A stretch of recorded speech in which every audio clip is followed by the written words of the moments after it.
무슨 또 평화 전도사 납치였다고 거기까지 가서 뭐 하려고요? 또 거기를 왜 가요? 으이그 주책이야. 집에 있어요. 페페TV, 대한민국을 대표하는 시사 경제 채널 페페TV에서 알려드립니다. 이란과 미국의 갈등 사태에 애꿎은 일본이 엄청난 위기에 직면하게 되어 가뜩이나 각종 구설수들로 골머리를 앓고 있는 아베가 총체적 난국에 빠지게 되었습니다. 일본이 자위대의 파견을 결정지은 상황에서 대한민국 또한 선택의 기로에 놓인 가운데 이란 대사가 당교까지 거론해가며 위기감을 고조시키고 있습니다. 여러분, 이거 실제 상황입니다. 긴장하셔야 합니다. 갈 길이 바쁘니 지금 바로 팩트체크 하겠습니다. 페페TV 팩트체크. 일본 방송들은 이란과 미국과의 갈등이 불거졌을 때부터 뉴스를 속보로 전하며 깊은 관심을 나타냈습니다. 일본이 마냥 우방관계인 미국의 편을 들어줄 것 같지만 실제로 그럴 수가 없습니다. 이는 일본이 중동에서 원유의 90% 가까이를 수입하고 있는 만큼 이 지역에서의 무력 충돌로 인해 원유 공급 차질과 유가 상승 등 눈치를 보지 않을 수가 없는 상황이기 때문입니다. 실제로 과거 일본은 이란 편을 들어주며 미국에 따지고 들었던 사건도 있습니다. 미국이 작년 6월 13일 오만의 인근에서 발생한 일본 관련 유조선 두 척을 공격한 주체가 이란이라고 발표하자 일본 정부가 이란 소행이 맞다는 증거를 달라면서 미국에 의문을 제기하고 나섰던 것인데요. 피격 사건이 일어난 시점에 공교롭게도 아베 신조 일본 총리가 이란을 방문 중이었기 때문에 일본 정부는 미국의 주장을 일방적으로 받아들이기 힘들다는 분석을 내놨던 것입니다. 이는 북한 이슈를 비롯해 대부분의 안보 관련 문제를 놓고 항상 미국과 동일한 기조를 유지해온 일본으로서는 매우 이례적인 움직임으로 미국의 입장에 반기를 들고 나선 것은 결국 아베 총리의 외교 실패 논란이 불거질 우려로 보였기 때문이었습니다. 이러던 일본에서 이번 이란과 미국발 이슈에 대해서는 자위대 파견 정식 명령을 내리고 고노다로 방위상은 방위성 자위대 간부들과 회의를 열고 자위대 파견 정식 명령을 내리고 호위함 한 척과 P3C 초계기 2대의 파견을 명령했습니다. 이에 따라 해상자위대 소속 초계기 부대는 일본을 출발해 20일부터 현지에서 본격적인 정보 수집 활동을 벌입니다. 고노다로 방위상은 회의 뒤 기자회견을 열고 일본 선박의 항행 안전을 확보하는 것은 대단히 중요한 일이며 자위대에 의해 정보 수집 활동은 큰 의의가 있다고 말했습니다. 이어 일본 원유의 90%가 이 지역을 통해 일본으로 들어오는 걸 생각하면 원유나 천연가스를 실은 선박의 항행 안전은 일본의 생명선이나 다름없다면서 일본 관련 선박의 안전을 지키고 에너지 공급에 차질이 생기지 않도록 하겠다고 밝혔습니다. 고노다로 방위상은 도쿄도 내 해상자위대에서 진행된 도상훈련을 시찰한 뒤 이란 하팀이 국방군수상과 전화회담을 갖고 중동지역 파견을 예정대로 진행한다는 방침을 설명했습니다. 일본 정부가 지난해 12월 아베 총리 주재의 국무회의에서 해상자위대 호위함 아카나미와 P3C 초계기 2대를 중동지역에 파견하는 내용의 안건을 의결했습니다.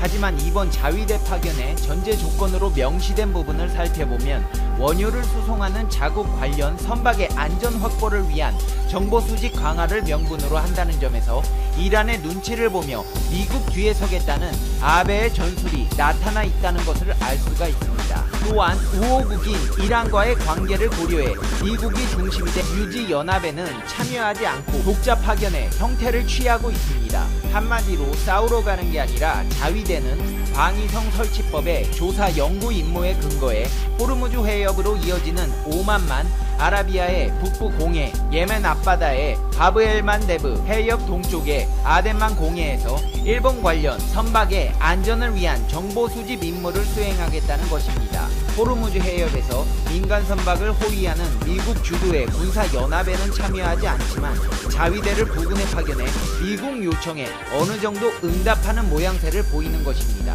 다만 이란과의 관계를 고려해 호르무즈 해협은 파견 자위대 활동의 범위에서 빠졌습니다. 일본은 군사동맹 관계인 미국의 요구를 일정 정도 수용하면서도 산유국인 중동 국가들의 관계를 면밀히 고려하는 행보를 보이고 있습니다. 또한 아베 신조 일본 총리는 미국과 이란의 군사 충돌 가능성이 옅어지자 예정대로 중동을 방문하기로 결정했습니다. 아베 총리는 11일부터 15일까지 사우디아라비아, 아랍에미레이트, 오만을 방문하며 목적은 중동 정세가 긴박해지는 중에 사태의 악화를 피하기 위해 외교 노력의 일환으로 지역의 긴장 완화와 정세 안정화에 중요한 역할을 하는 3개국의 의견 교환을 하기 위함에 있다고 발표했습니다. 또한 방문 국가에는 에너지의 안전 확보를 위한 협력을 요청할 예정이라고 밝혔습니다. 아베 총리는 중동 국가들의 눈치를 살피며 자위대의 중동 해협 파견에 대해서도 이들 국가에 설명하며 달래기에 들어갈 것으로 보입니다. 하지만 이란은 이를 안이 꼽게 보고 있습니다. 아베 신조가 미국 뒤에 숨어서 자신들의 눈치를 보고 있는 상황이 영 고가워 보이기 때문입니다. 가운데서 살랑살랑 왔다 갔다 하며 박지맨키로 신경 거슬리게 하는 일본을 두고 이란 국방부의 아미르 하타미 이란 국방장관이 고노다로 일본 방위상에게 전화해 중동의 긴장을 완화하려면 미군이 철수해야 한다고 강조했습니다. 히타미 장관은 전화통화로 고노 방위상에게 미군의 주둔이 중동에서 긴장과 불안이 발생하는 주요 원인이라며 긴장을 완화하고 안보를 확립하려면 그들이 반드시 점령과 침략을 되도록 빨리 끝내야 한다고 말했습니다. 이게 무슨 말이냐면 트럼프 미국 대통령에게 미군 철수시켜달라고 대신 말 좀 해달라고 눈치 주는 겁니다. 그러면서 이란은 페르시아만과 오만에 맞닿아 해안선이 가장 긴 나라여서 이 수역의 안보를 지키는데 중요한 역할을 했다라며 이곳에 긴장 완화를 도우려는 나라는 미국이 떠나야 한다는 사실을 알아야 한다고 고노 방위상에게 전했습니다. 한마디로 미국에 말해봤자 속이에 경일 끼니까 자칭 해결사 역할을 자처한 애꿎은 아베 신조에게 기름 계속 받고 싶으면 미군 철수를 촉구하라고 하고 있는 형국입니다. 자칭 국제해결사 아베 신조 일본 총리는 예정대로 중동을 방문하기로 결정했습니다. 아베 신조 총리는 이란과 미국의 충돌로 중동 정세가 악화되자 중동 순방 일정 연기를 검토했었습니다. 이란과 미국과의 갈등이 치열해질 때는 한 발 물러나 있다가 두 국가가 흥분이 좀 가라앉자 나서서 해결하는 척 하려는 것입니다. 아베 신조 일본 총리는 현지 정세를 면밀히 살펴보고 중동 순방을 결정했다면서 사태가 진정된 이 시점에서 자신이 국제적 해결사라도 되느냐 중동 한 바퀴 돌겠다며 평화 전도사라도 된 듯한 모습을 보였습니다. 그렇다면 우리나라는 어떨까요? 이란과 미국 사이에서 어떤 외교적 자세를 보이고 있을까요? 대한민국 정부는 미국의 압박 속에 호르무즈 파병에 대해 신종론을 펼치고 있습니다. 이런 가운데 정부 고위 당국자가 소말리아 아덴만에서 작전을 수행하고 있는 청해부대의 작전 범위를 확대하는 방안을 검토할 수 있다고 밝혀 주목되고 있습니다. 호르무즈 파병에 대해 미국은 당연히 우리에게 파병을 요청하겠지만 이라크에 우리 국민이 1600명, 이란에 290명 있고 이 가운데 테헤란에만 240명이 있다며 정부의 결정이 영향을 끼치는데 국민 안전이 최우선 고려돼야 한다고 밝혔습니다. 한미 동맹 등을 고려하면 미국의 파병 요구를 거부하기 어렵지만 파병 시 이란을 비롯한 중동 국가와 관계 악화가 불가피하기 때문에 신중할 수밖에 없는 상황입니다. 심지어 이란 혁명수비대는 미국의 우방국이 미국 반격에 가담할 경우 그들의 영토도 공격 목표가 될 것이라고 경고하기도 했습니다. 이런 와중에 한편 이란 대사는 한국에 호르무즈 해역에 파병을 하게 되면 양국 관계가 악화되며 당교 가능성도 거론하고 나서 한국의 고민이 더 깊어지고 있습니다. 사이드 샤베스타리 주한 이란 대사는 한국이 호위연합체에 파병할 경우 한국과 당교까지 고려할 정도로 양국 관계에 영향을 줄 수 있다고 밝히면서 한국을 포함한 다른 국가가 호르무즈 해협에 군사활동을 하게 된다면 우리가 가만히 있지 않을 것이라는 점은 분명하다고 밝혔습니다. 이란 대사는 100년 이상 지속된 이란과 한국 양국 관계 역사 중 현 시점이 가장 큰 위기라고 밝혔습니다. 샤베스타리 이란 대사는 또 이란 국민의 자존심이 짓밟힌 지금 이 시점에 한국이 파병하게 된다면 이란 국민은 받아들이기 힘들 정도로 분노하게 될 것이라며 한국이 파병하지 않기를 바란다고 힘주어 말했습니다. 이제 페페TV의 결론 듣겠습니다. Conclusion. 페페TV. 아베씨 가만히 있으면 중간이나 간다고 했잖아요.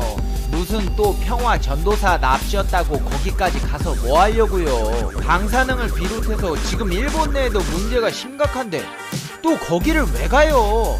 으이그 주책이야. 집에 있어요. 본인 집안 문제나 해결하라고요.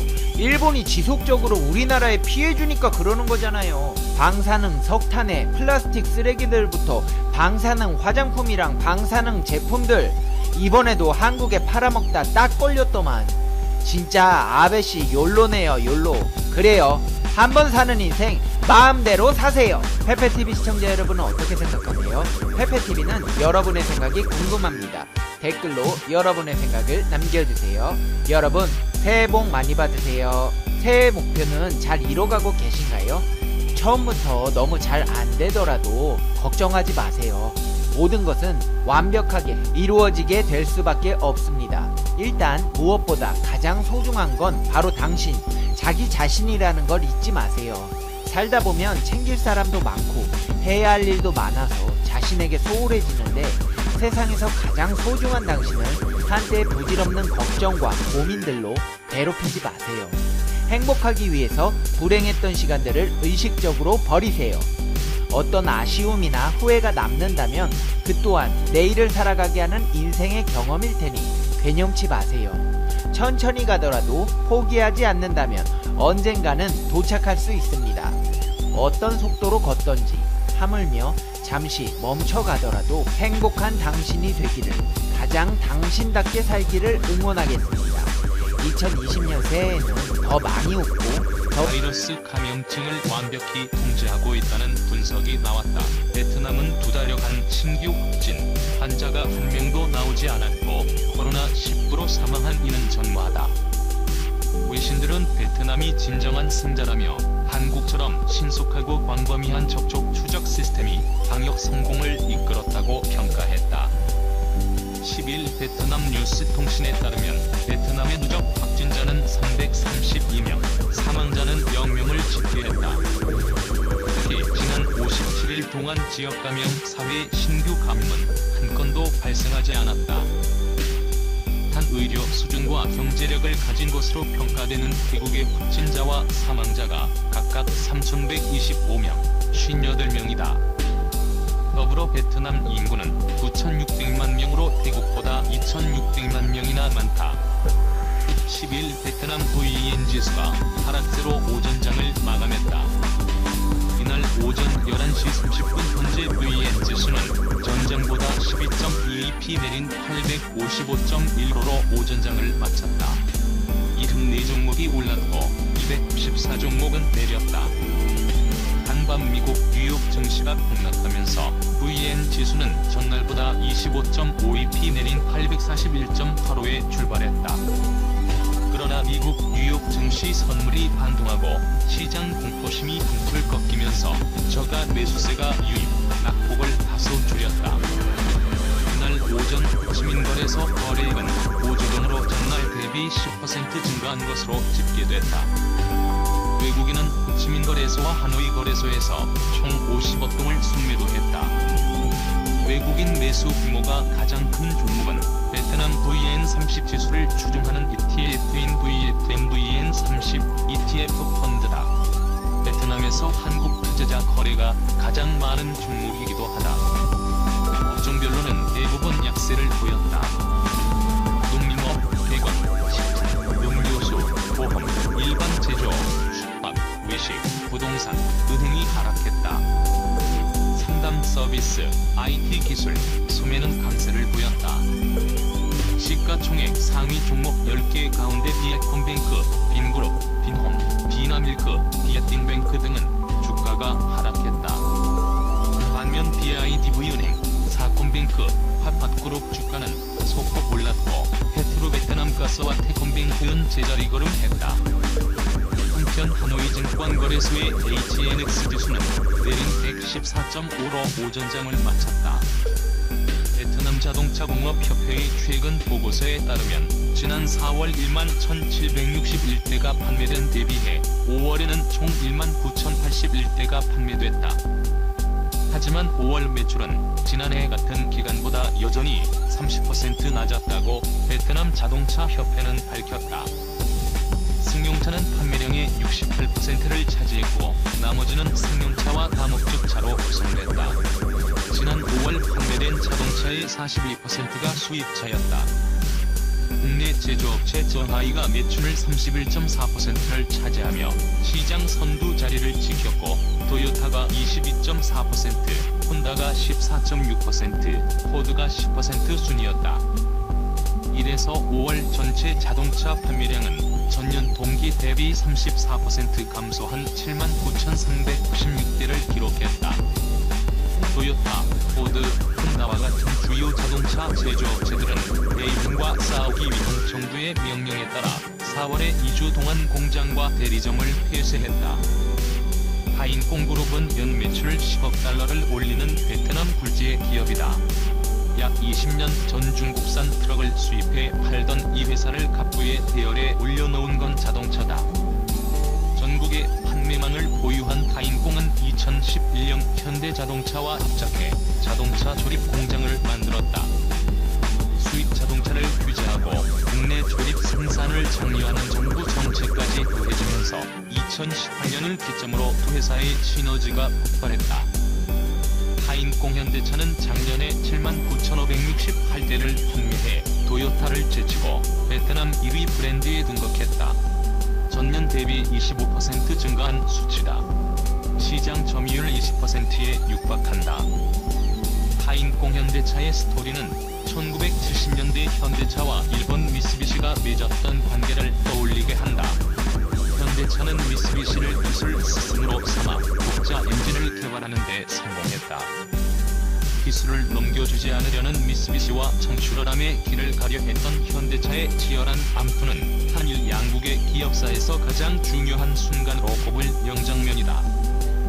현대차는 과거 자신이 그랬듯이 타인콩과 사투를 벌여야 할까? 지금까지 타인콩의 행보만 놓고 보면 기술 역전의 걱정은 안 해도 될 것 같다.